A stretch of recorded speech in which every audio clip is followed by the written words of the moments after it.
Okay, I'm gonna adjust that. Hello, good morning. We are live from Houston, Texas. It is Thursday, May 7th, and this is show number 24.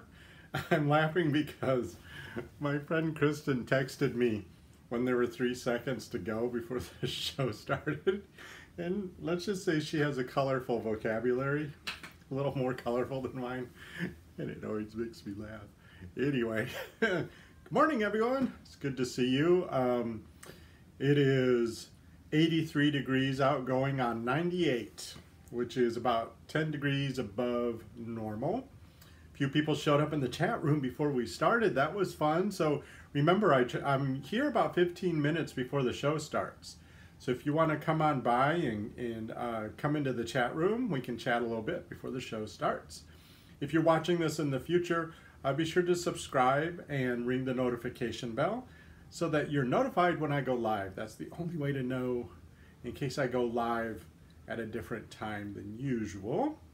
Let's see, Kristen's here. Good morning, Kristen.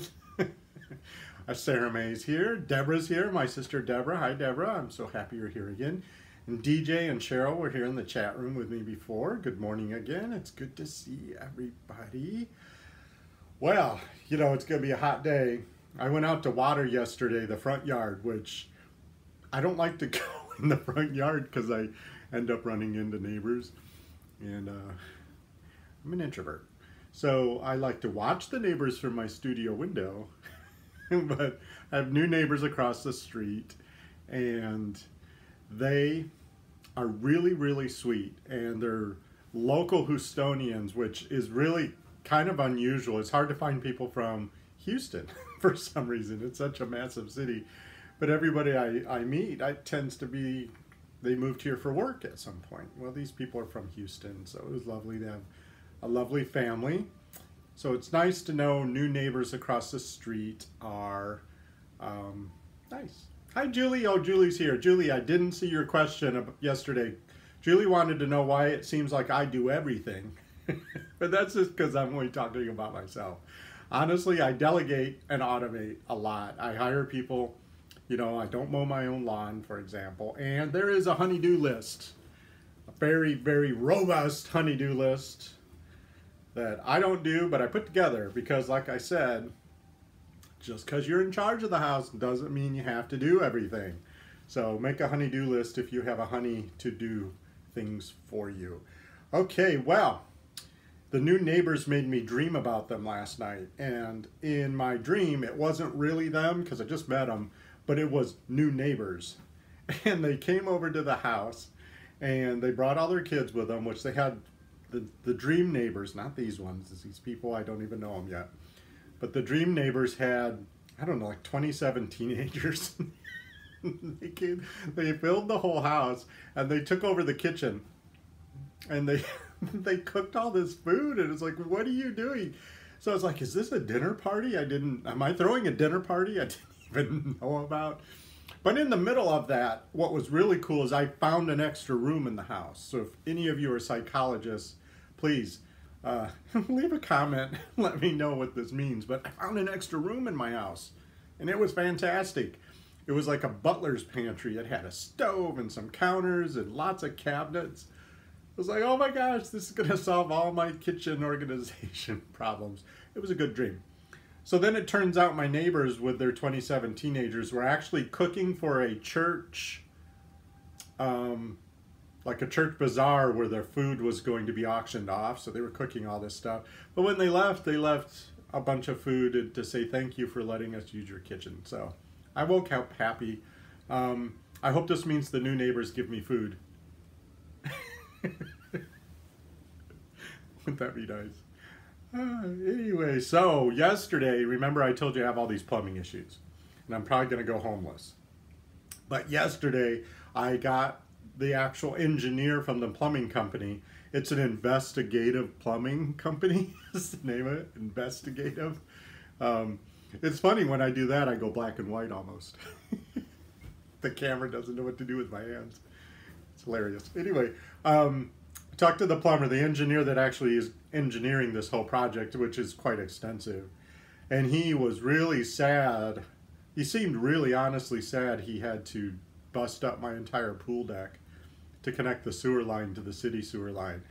But towards the end of that conversation, he did come up with an alternative method that he has to run past the actual person that would run the piece of equipment. So maybe we can tunnel under. Fingers crossed, we want to tunnel under the pool deck because we don't want to bust it up. But we'll see. But what I did find out, good news, I'm not going homeless.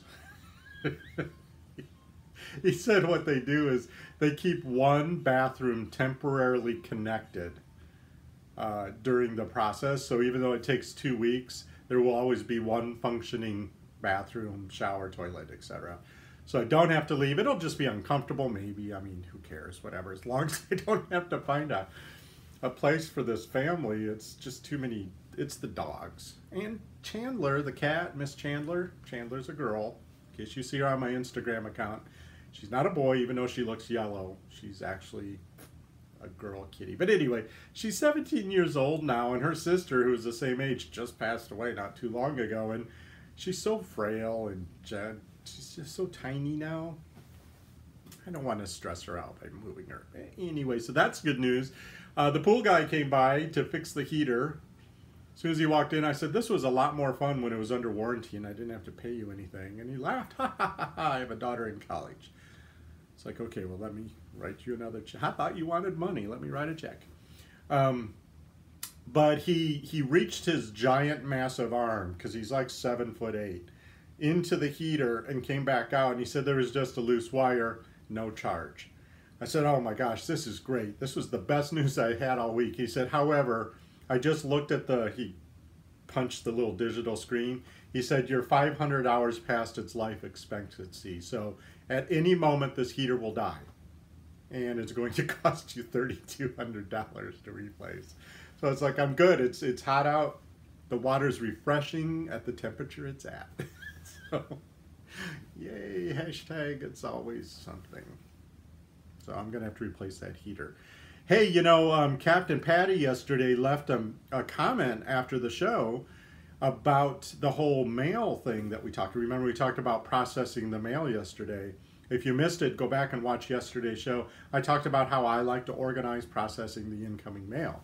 But it's a lot of junk mail, right? So she mentioned that there is a direct marketing association. I think it's like a consumer watchdog group. It seems consumer oriented.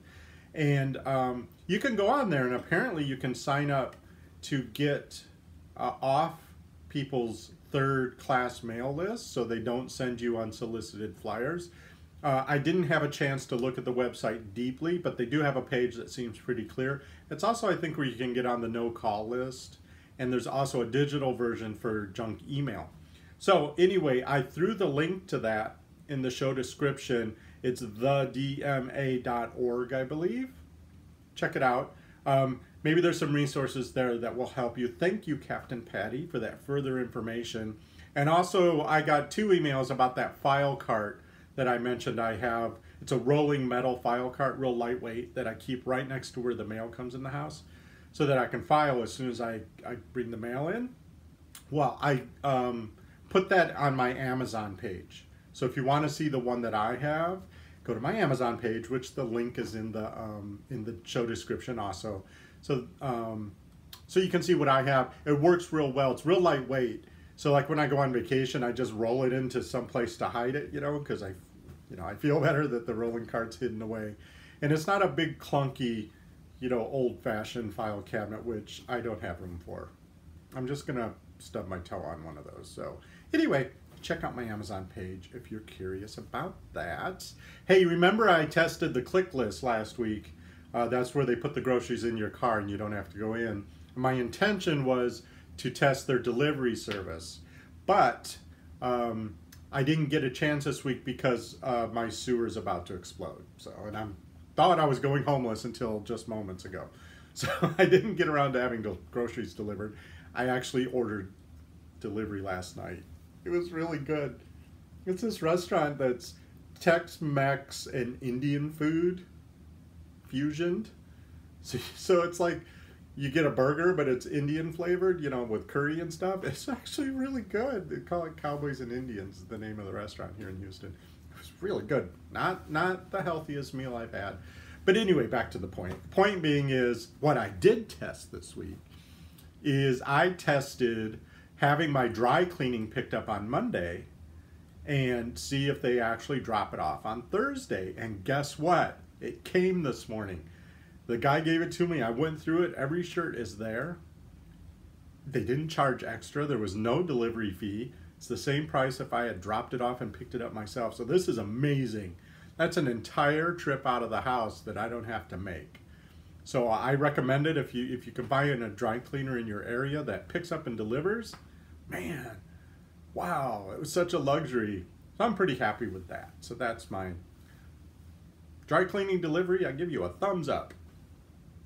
Yes, DJ, it's a, oh, see, let's see who else is here. DJ, yes, it's a time saver. Anytime you can save time, anytime you can avoid a trip out or an extra stop, you're shaving off a lot more than just the time going into the dry cleaner.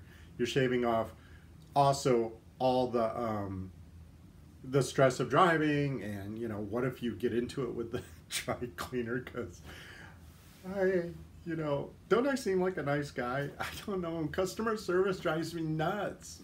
I think it's because, you know, when I was in high school, I had to bag groceries, and I was also a busboy. And then when I got on my own, I was a waiter. So I've been on the other side, and I know how to give good customer service. So when people act like ding-dongs to me, it's like, look, you have one job, and I'm sorry you don't get paid that much. But just be nice to me and look at me in the eyes. Anyway, so dry cleaning drop-off works for me. Today on my to-do list, I have to do some windows, I have to do all the laundry, and I have to go to the vet, which isn't so far from here, because Miss Tamaya, who's the older of the two Labradors, has a very delicate stomach, and she has to have prescription dog food. And I just found out why she has, you know, Labradors, they're usually considered the garbage disposals of the canine world. They should be able to eat anything. And she can barely, if she deviates at all from just her prescription, bland, sensitive stomach food, she gets real sick. She's been in the hospital. It's awful. So, but we could never figure out why. The vet couldn't figure out why. He did all the tests. But just recently, I was reading that when she was a puppy, the trendy flea medicine was called, I think it was called Trifexis or something like that. It was an all-in-one. Everyone was thrilled because you could get flea, tick, you know, parasites, everything all in one little pill, and it was chewable, even though she would barely eat it because it probably tasted awful. Well, it turns out all of the dogs that took that seemed to have pancreatitis or stomach issues. So, surprise, a couple years later, she probably, luckily she stopped taking that medicine because she would never eat it because it tasted so bad. So I have to go to the vet and get her prescription food. It's funny because I go into the vet and they're like, Mr. Omborski, you can order this online. You don't have to come in to get the food. And it's like, look, people, you're my only chance to talk to the 3D people. You know, don't take this away from me. I got to get out of the house every once in a while. So anyway, I have to go get the food and make an appointment for Koyana's semi-annual. Well, I have, let's see who else is here. Oh, Julie said more stuff. I was like, oh, I need to think whatever. That's me reading really fast. Oh, it sounds like you set a timer so you can go back and forth between what you want to do and what you have to do. And I think that really is a brilliant idea. I know there's a method that some French person came up with, and it's a tomato. It's called I don't know how to say tomato in French, but that's the word they use. Oh, I sound like an auctioneer. Thank you, Sarah May. I am from Michigan. I've been to some hog auctions. Yeah, hog. Anyway, it's a method where you do things in 20-minute increments, and apparently psychologically that makes it easier. So sounds like you are doing that, Julie. That's a great idea, because you can work on your project that you love. You know, maybe you're crocheting something or something, rug hooking or whatever you're into. If it's 1973 where you are, you're doing rug hooking. But then when the timer goes off, go up and do what's funny about what you're doing is the actual chore, like doing the dishes, doesn't take as long as you think it does. So you get a lot more done in 20 minutes than you think you're going to get done, because, you know, keeping up with chores isn't hours of work to do the dishes, unless you've fallen way behind. But if you do that timer thing, that's a brilliant idea, Julie. Good job. Please don't ever turn off my electricity. She's very powerful. Anyway, Deborah, yes, that is the only way I get through my jobs in the house. Good for you, Deborah. The point is you're getting through them. I mean, if you need to set a timer, even if it's 10 minutes, if you can only do chores for 10 minutes without going insane, not that you're insane, Deborah, I didn't mean that. All of yours, no. If you need it to be 5 minutes at a time, I do not judge you for that, because the point is you need to be moving forward. And I guarantee you that as time goes on, you'll do a little bit more than you've been doing. So 10 minutes will turn into 12 minutes at some point. Just because having your stuff done is so fulfilling. Having the kitchen clean when you go to bed feels so good when you wake up in the morning. It's totally worth it. And once you really get on board with, wow, you know, I love my house being in order, then you love to do it, even though it's not really that fun. So anyway, I have to do window, I have to do laundry, that's about it. Can you look into coming up with a way to prevent them all, prevent chores? You know, Deborah, you know what's funny about that? When I was a little boy in Lake Tahoe, Deborah lived there also, because she's my sister. I remember we had to invent something, and I remember inventing a self-cleaning house. And the teacher was just like, you know, rolled her eyes at me like, oh, how's that going to work? So I had to explain to her how it would work.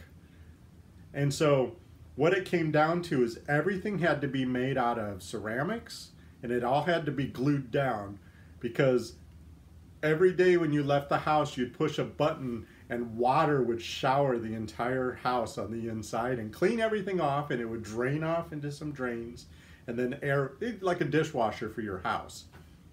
I thought that was pretty brilliant. I was a little Captain Housekeeper back then. I was probably just private housekeeper. I've been promoted. Actually, Captain Housekeeper is a superhero, not a military guy. These are the things I ponder in the middle of the night. Okay, folks, just because you're in charge of everything doesn't mean you have to do everything. Automate and delegate whenever possible. If you're just joining us after the live feed, be sure to subscribe and hit the notification bell. That's the only way to know we've gone live, especially if I go live at a different time. Please like the video. 5 people have liked it. 9 people are here. So I'm counting on you 4 people watching it live to like it also. I appreciate it. Share it with your friends. Invite more people. The more the merrier. It'll be fun. It'll be like a party. And say it with me, folks. No matter what life throws at you, I have the ability to make this a fantastic day. All right, love you guys. We'll see you tomorrow at the same time. Bye.